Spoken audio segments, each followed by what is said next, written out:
Assalamualaikum warahmatullahi wabarakatuh. Bagaimana kabarnya?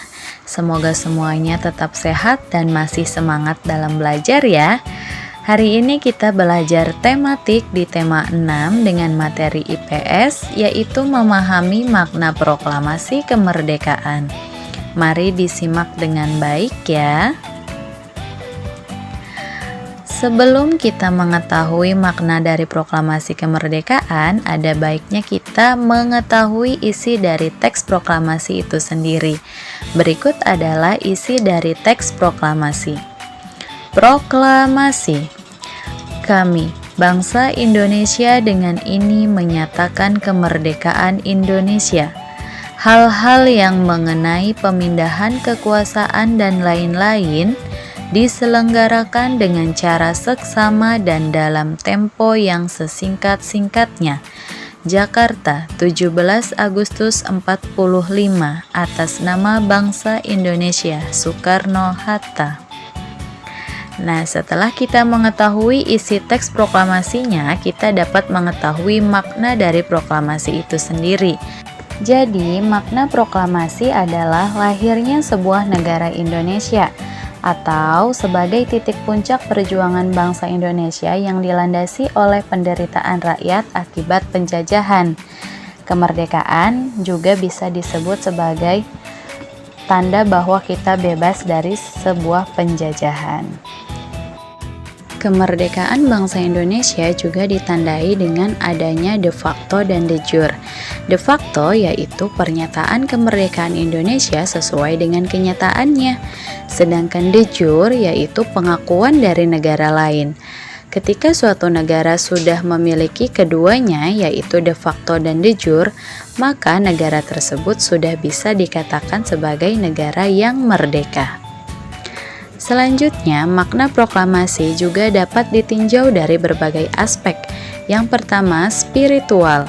Makna proklamasi secara spiritual artinya bangsa Indonesia meyakini bahwa kemerdekaan ini berkat rahmat Tuhan, dan hal ini juga yang menunjukkan bahwa bangsa Indonesia adalah bangsa yang berketuhanan yang Maha Esa. Yang kedua, dapat ditinjau dari aspek hukum. Aspek ini memiliki makna bahwa berlakunya hukum Indonesia yang pelaksanaannya disesuaikan dengan rakyat Indonesia. Dan yang ketiga dapat ditinjau dari aspek sosiologis, yang berarti perasaan bebas dan merdeka secara fisik dan mental. Selanjutnya, proklamasi juga dapat ditinjau dari aspek politis dan historis. Aspek politis ini berarti bahwa Indonesia sudah memiliki pemerintahannya sendiri dan kedudukan Indonesia di dunia juga sama dengan negara lain yang sudah merdeka.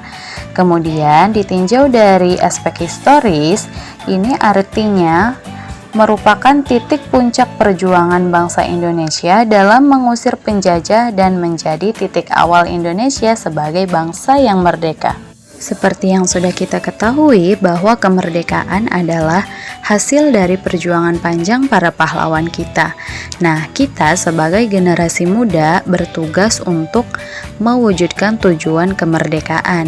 Ada beberapa upaya untuk mengisi kemerdekaan tersebut atau untuk mewujudkan tujuan kemerdekaan seperti berikut ini. Menjalankan kewajiban sebagai umat beragama. Nah, ini merupakan wujud syukur kita terhadap Tuhan Yang Maha Esa.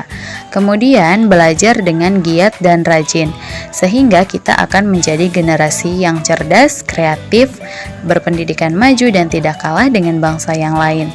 Kemudian menjaga kelestarian alam. Ini bisa dilakukan dengan cara memanfaatkan sumber daya alam secara bijak. Yang selanjutnya, menjaga lingkungan.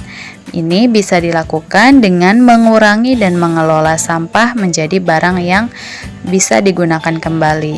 Kemudian, mematuhi aturan yang berlaku dimanapun kita berada.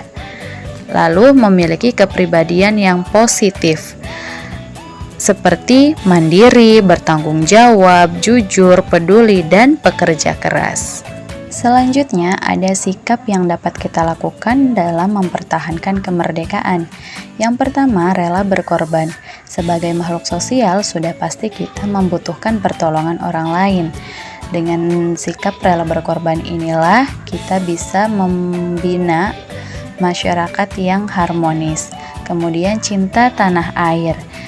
Cinta tanah air bisa kita lakukan dengan cara menggunakan batik atau melestarikan kebudayaan Indonesia. Kemudian yang ketiga, membina persatuan dan kesatuan. Ini bisa kita lakukan dengan cara tidak memaksakan kehendak kita kepada orang lain, atau bisa juga saling menghormati orang yang berbeda agama dengan kita. Selanjutnya, ada cara-cara dalam mempertahankan kemerdekaan. Yang pertama, peningkatan pendidikan di daerah 3T. Salah satu wilayah yang diprioritaskan untuk penuntasan buta aksara terletak di daerah 3T, yaitu tertinggal, terdepan, dan terluar. Hal ini dilakukan agar semua masyarakat mendapatkan hak yang sama dalam pendidikan. Selanjutnya yaitu melakukan kegiatan positif. Ini kita dapat lakukan dengan cara menghargai perbedaan, tidak memaksakan kehendak, atau bisa mendahulukan kepentingan umum dibanding kepentingan pribadi. Kemudian yang terakhir yaitu mencintai budaya sendiri. Ini dapat dilakukan dengan cara menggunakan produk dalam negeri, atau bisa juga dengan cara mempelajari kesenian daerah.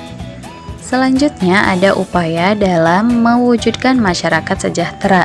Kesejahteraan masyarakat juga termasuk tujuan utama suatu negara.